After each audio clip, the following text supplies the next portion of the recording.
it's at risk of oversimplifying it, but for me, it's about equality and value.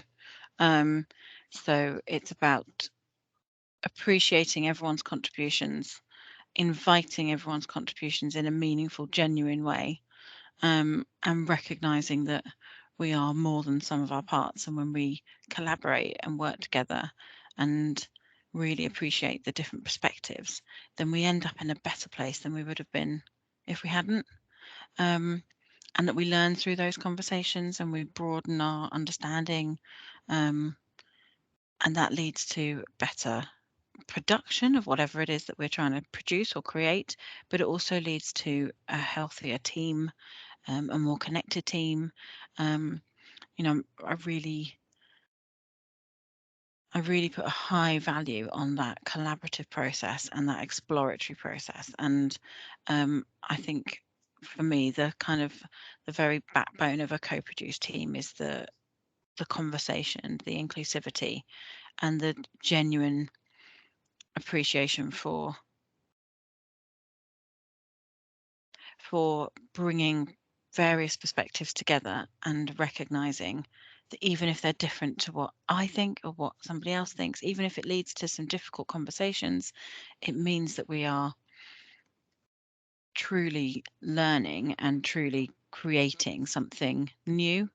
It also, for me, particularly in specifically mental health co-production, it means we never lose sight of the people that we are providing the service for. It's a service where lived experience of mental health works synergistically with clinical knowledge. It's quite hard to describe in a way that does it justice, because our service is the Managing Emotions programme, so I think it does what it says on the tin. So co-production initially when it comes to mind means working collaboratively, so encouraging different people's views and working styles, and everyone's got different experiences when you work in co-productive teams as well. So I think it's also about equality and diversity and giving everyone a voice, giving everyone a platform, no matter what their background is, like professionally or personally. Also, I guess, being open-minded and listening to other people's thoughts and ideas as well. That's become, I've realised over time that that's really important in co-production. Equality between clinicians and people who have lived experience of mental health difficulties, and those two kind of sides really coming together and working together equally. So one is not more important than the other, but the two both bring their own wealth of experience and knowledge and bring and pull that together to give the best possible service. They both bring their own unique attributes and viewpoints and opinions to the table, and I really think that you get the best of both when they work really closely together.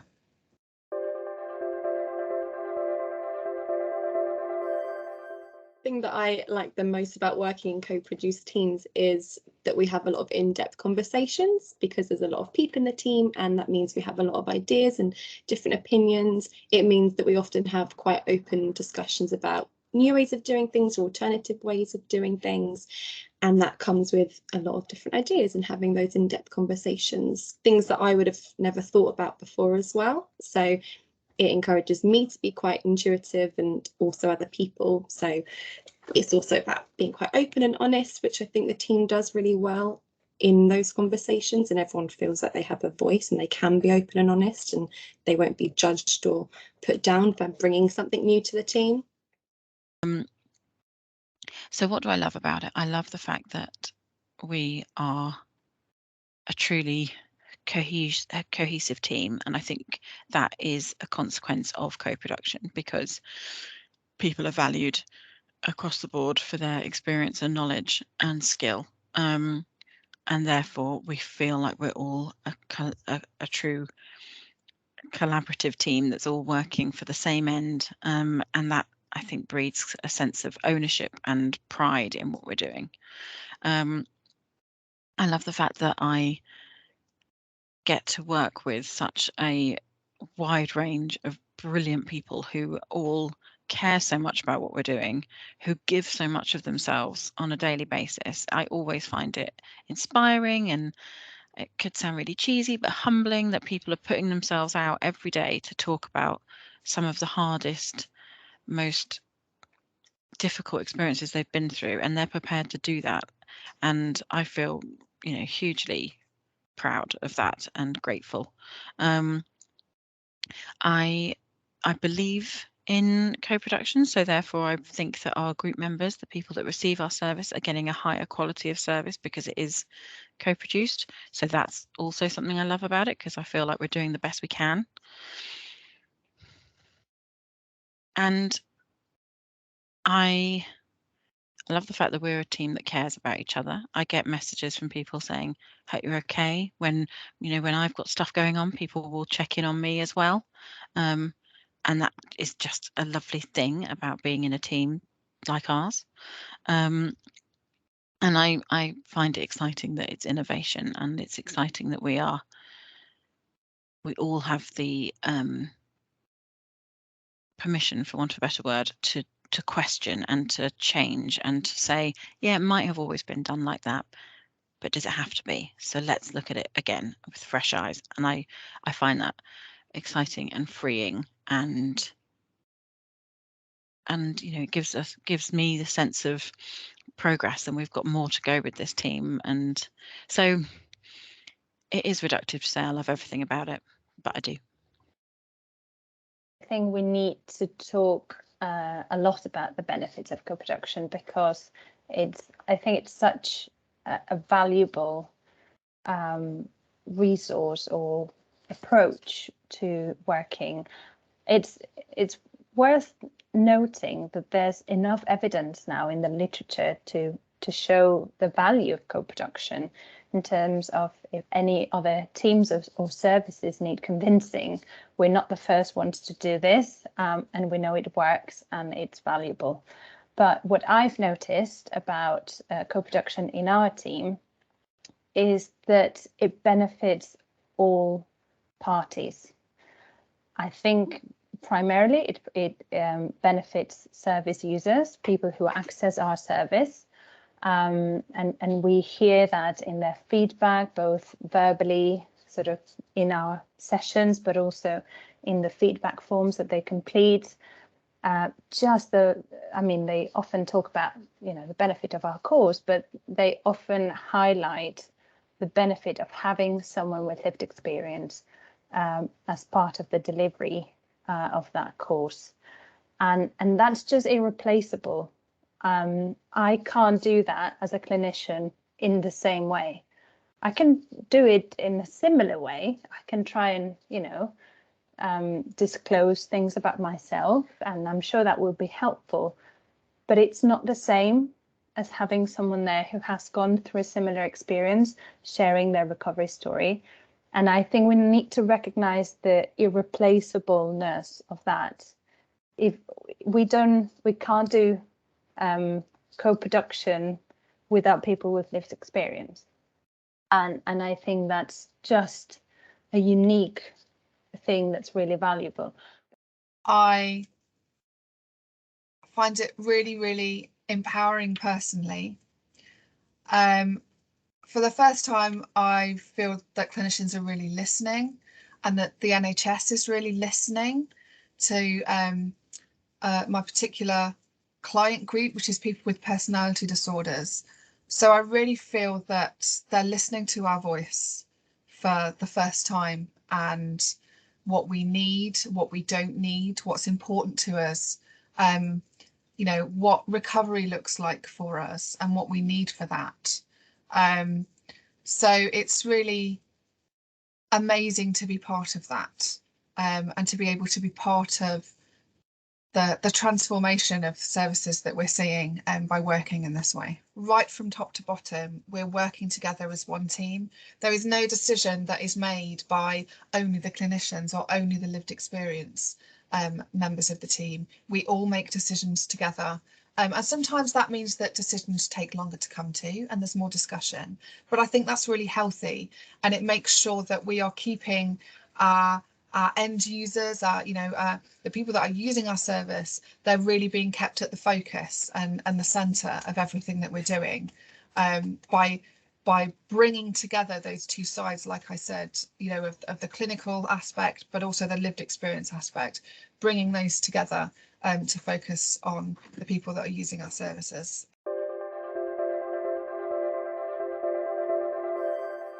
Having bipolar, which obviously is an emotional disorder, I know it isn't a personality disorder, so although I'm in the personality disorder team, it's not that. But regulating my emotions and that I've always struggled with. And so finding a team which that is the focus, rather than it being, certain labels, it's across the board.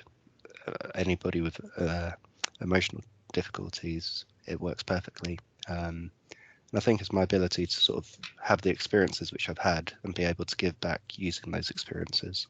Dark times which I've been through have been worth it, because if I can help anybody with the understanding I've been through, then hopefully it means that they'll hit less dark paths or be able to understand there is a light at the end of the tunnel because they've met somebody who's definitely been there.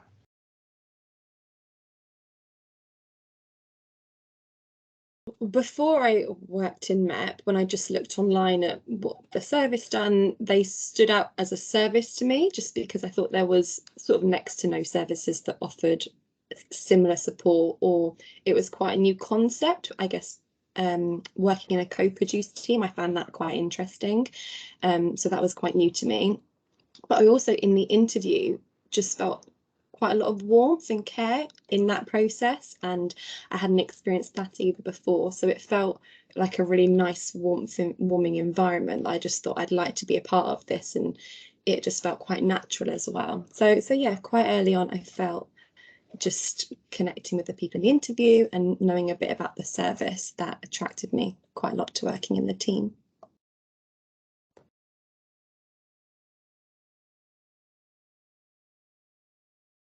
What really sold it to me was the fact that there was co-production from the very, very outset, from when it was just a gem of an idea. Our project manager is somebody with lived experience. We included people that use services in the sort of brainstorming of how this was going to come about. And the first members of the team that we recruited to were people with lived experience. And that has shaped what we've produced now. So I think that was a huge draw for me. And also the role that MEP has in the mental health system, the vision of the 5-year forward view and the community framework to improve access to services for people with complex emotional needs or personality disorder, or whatever term we choose to use. I really feel strongly about bridging that gap that has existed previously in mental health services. And I've heard our group members and people in the team talk about how significant it is that there is now something that people can access via their GP. And I've worked in secondary care services, and I've understood the amount of time it can take and the difficulties that people can go through before able to get help. And I really wanted to be part of the change and the solution, or at least the improvement in mental health services. So that was a massive pull. So I think the two combined, the fact that I really believe in what we're doing and why and where we're positioned, but also the how we're doing it, through co-production, through co-produced courses, and I believe in psychoeducation.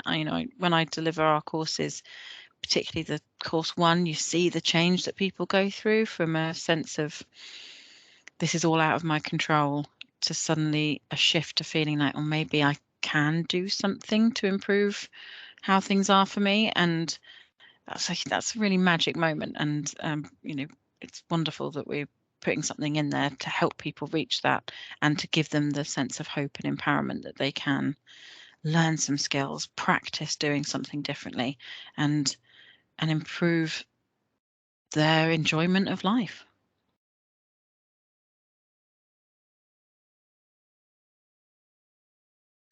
I'd never worked for the NHS before, but I knew that I wanted to do something with my own lived experience of living with personality disorder and being in recovery. And I wanted to help other people who were just starting on that. And I've been involved as a patient with mental health services for many years, and some of those experiences have been fantastic and some of them have been not so great. So when I saw the opportunity with this brand new team, brand new service, and I was like, wow, this is what's been missing. There's such a huge gap between secondary care and primary care when it comes to personality disorder, especially. There's a big gap there that wasn't being met. And, you know, the Managing Emotions programme really is filling that gap in a big way. And it was so exciting to be part of that and to start, you know, seeing within our trust and within the wider NHS kind of attitudes starting to change towards personality disorder. And that's been really, really amazing. Oh, that's actually.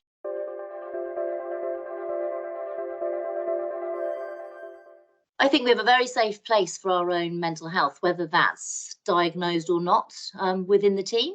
But it's a very good team to be supportive of your own well-being and not just around work-orientated tasks or progression, although that's obviously good too. But it was also the opportunity to work with people with lived experience and clinical knowledge, because you know, I'm learning about mental health myself, and I really enjoy that side of being part of this service.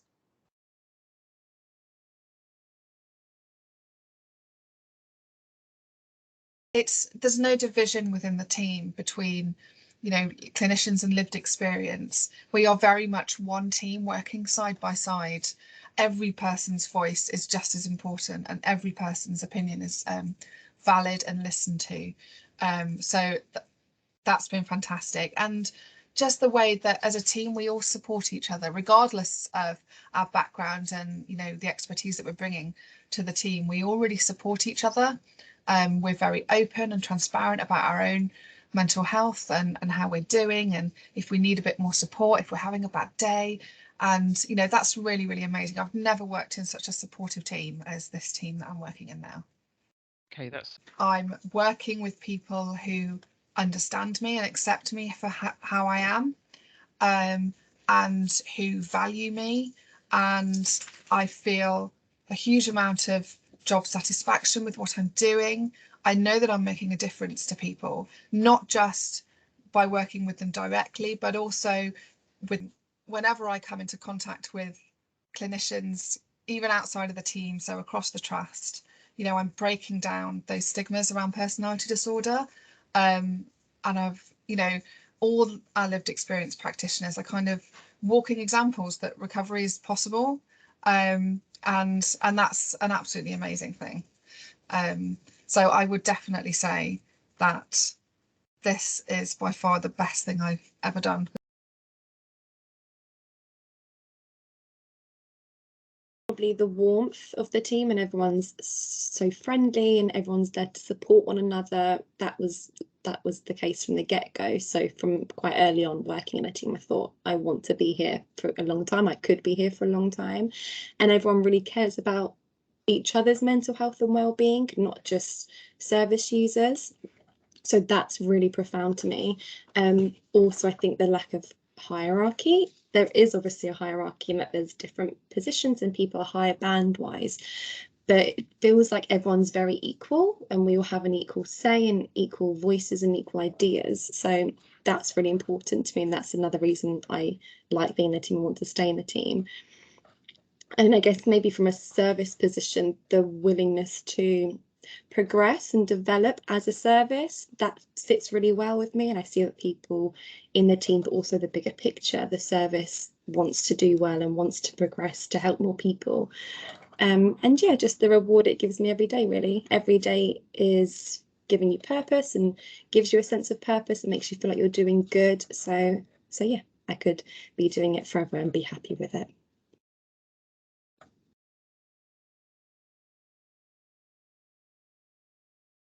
I think it definitely benefits clinical staff. I think it's benefited me professionally and personally, because it's given me a different angle to things that you don't get taught at university, and so my my understanding of the work I do and the sort of the clinical work that I do has deepened.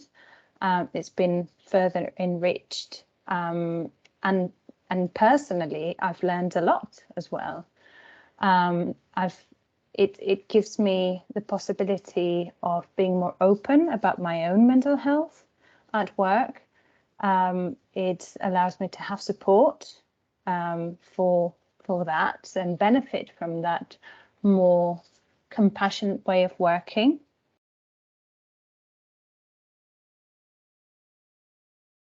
It's a really enjoyable workplace. It's one which I find really rewarding, and it's really nice being able to help people on their journey in their recovery. Especially like seeing from, say, a course 3 where we start and people are off cameras and they're really shy, to the final session where they're on cameras, they've got an understanding of their mental health, and you can see that they're working on themselves. And I just find the sort of benefit of seeing people progress is, to me, far better than anything else which I've done. But in general, it's so supportive. I've never known that a team could actually support one another like this. We can challenge one another, we can speak about our ideas, and it doesn't matter what band level we're on, everybody's input is seen as fair and part of a movement. It's almost like people who support one another, and we'll just check in on one another, we will update if there's any issues.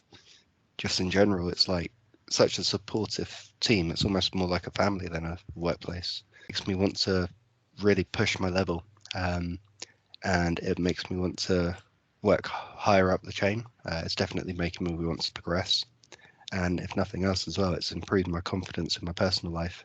So it's sort of making me look after my mental health, making me want to progress, and making me proud of what I'm doing.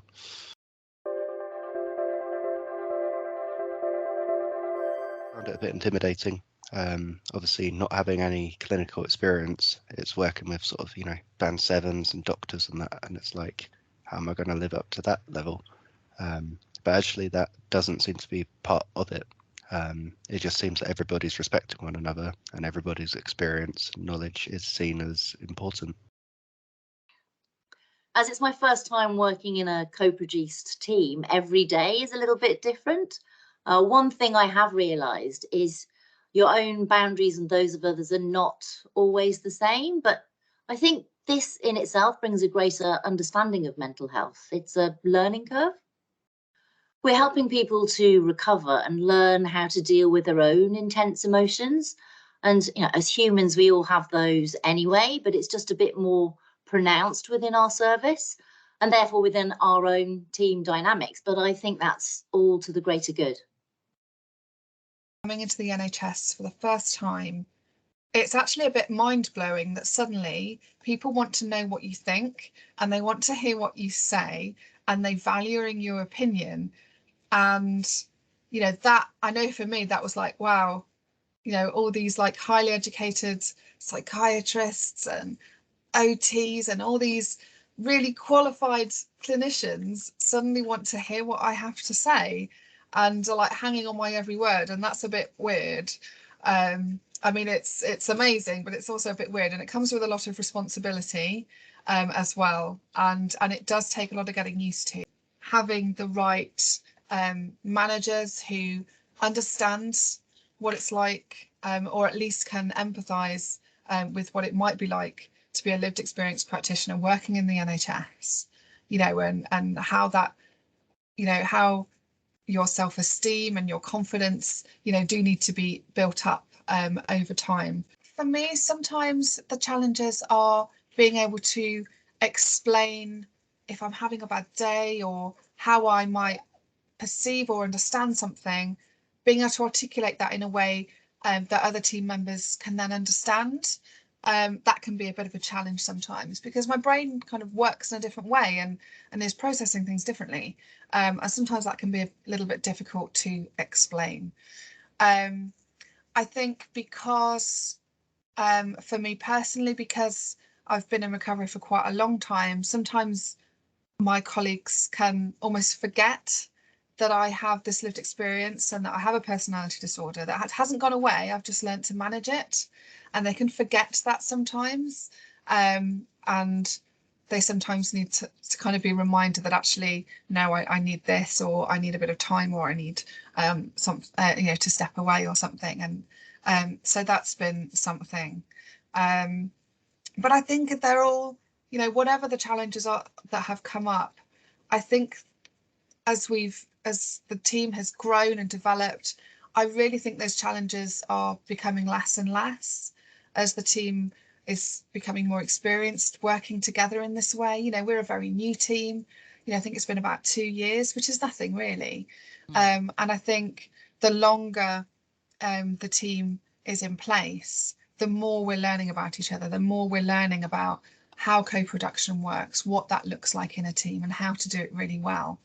And so I think, some of the challenges or difficulties that I had when I first joined the team, they're not there anymore now, nearly 2 years on.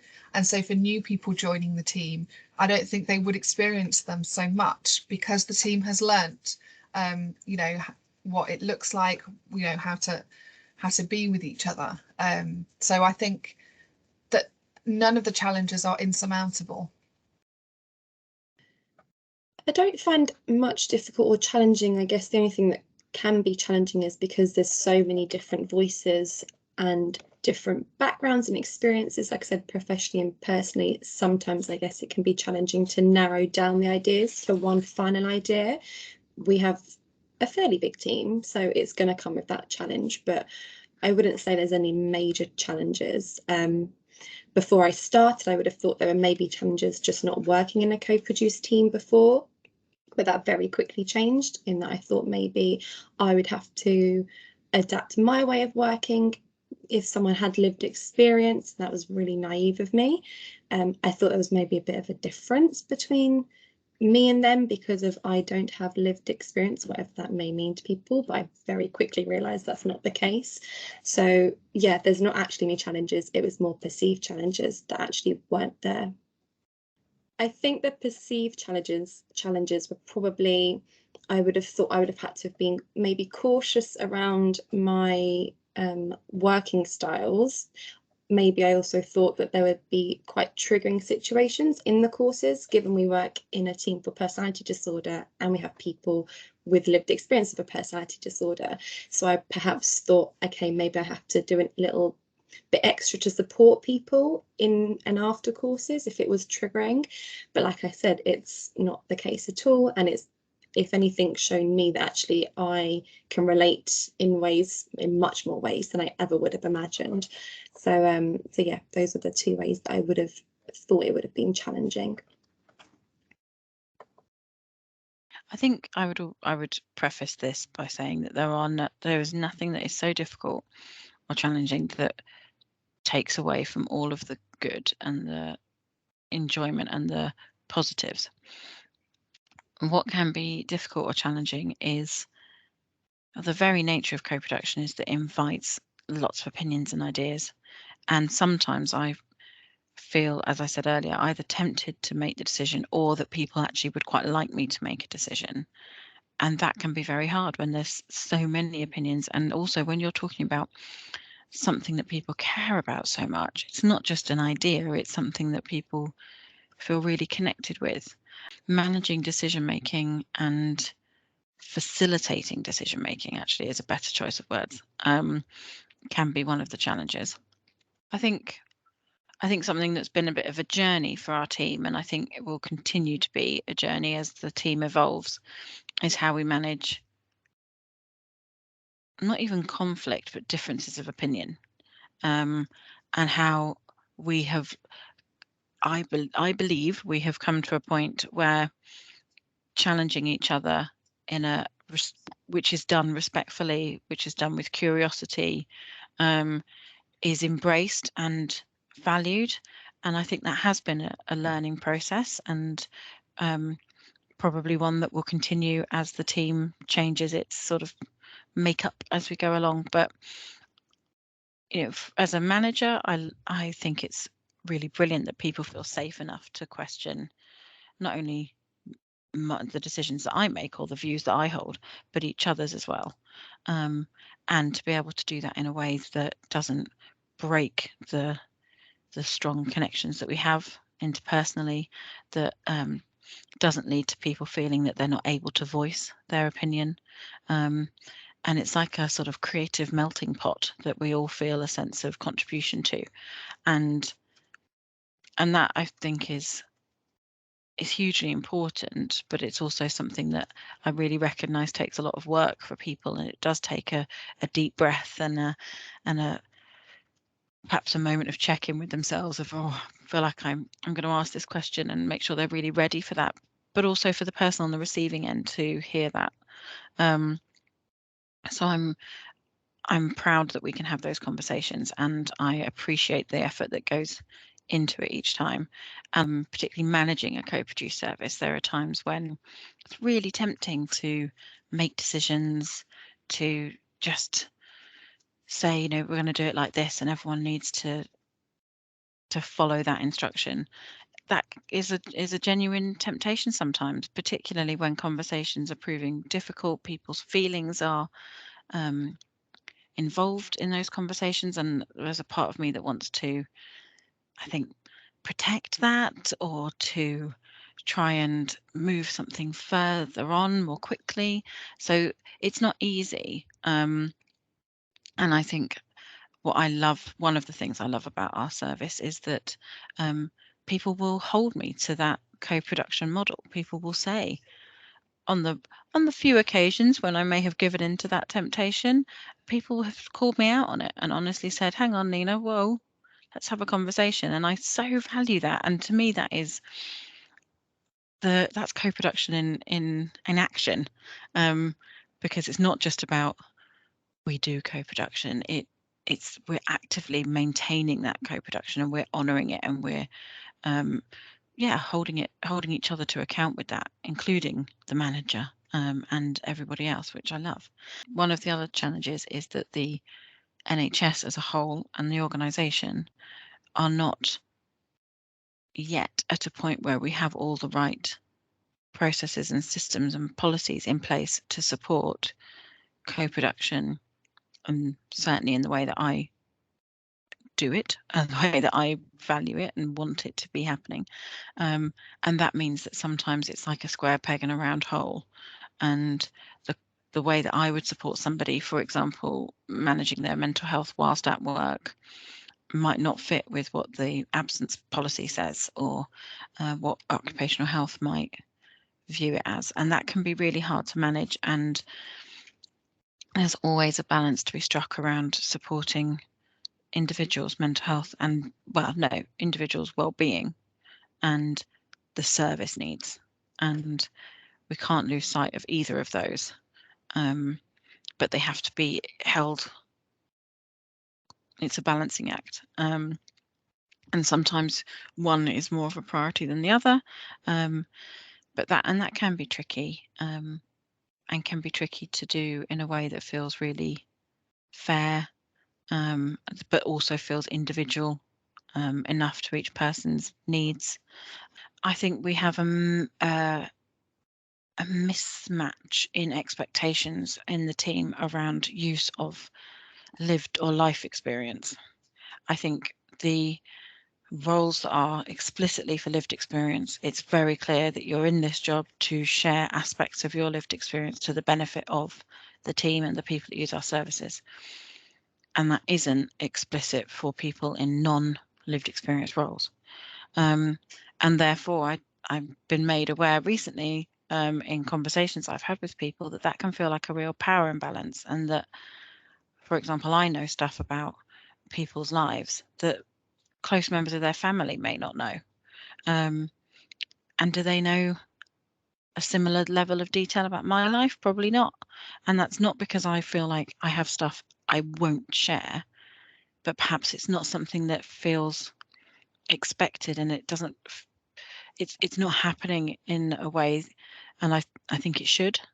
The flip side of the openness, the honesty that I really encourage, and that we all encourage from each other, can lead us to conversations that are challenging, and can lead to times where I've certainly felt emotional at work, I've felt embarrassed, or guilty, or and that is, that can be an uncomfortable place to be.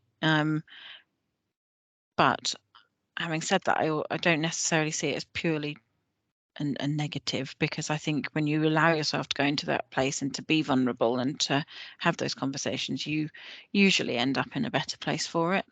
And I, wholeheartedly believe that we are all on a mental health spectrum. We all have to look after our own well-being. There's no reason that I shouldn't be wobbly at work sometimes, or share that actually I'm finding this conversation really tough. And I know that that will be heard well and people will receive that well.